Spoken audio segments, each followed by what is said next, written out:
சென்னை முதன்மை செயலாளரும் தொழிலாளர் துறை ஆணையருமான அதுல் ஆனந்த் உத்தரவுப்படி திருச்சி கூடுதல் தொழிலாளர் ஆணையர் ஜெயபால், இணை ஆணையர் திவ்யநாதன் ஆகியோர் அறிவுரைப்படி கொத்தடிமை தொழிலாளர் ஒழிப்பு தினத்தையொட்டி தஞ்சை மாவட்ட கலெக்டர் அஞ்சலகத்தில் கலெக்டர் தீபக் ஜேக்கப் தலைமையில் அனைத்து அரசு அலுவலர்கள் மற்றும் பணியாளர்கள் கொத்தடிமை தொழிலாளர் முறைக்கு எதிரான உறுதிமொழியை எடுத்தனர்.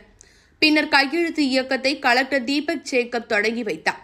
தொழிலாளர் நலத்துறை சார்பில் செட் இந்தியா, IJM ஆகியோருடன் இணைந்து கொத்தடிமை தொழிலாளர் கண்காணிப்பு குழு உறுப்பினர்கள், சைல்டு லைன், வருவாய்த்துறை அலுவலர்கள், போலீஸ் துறை அலுவலர்கள், பள்ளி கல்வித்துறை அலுவலர்கள், சமூக நலத்துறை அலுவலர்கள், NGO மற்றும் கொத்தடிமை தொழிலாளர் நலம் சார்ந்த பிற துறை அலுவலர்களுக்கு கொத்தடிமை தொழிலாளர் முறை குறித்த விழிப்புணர்வு மற்றும் பயிற்சி பட்டறை நடத்தப்பட்டது.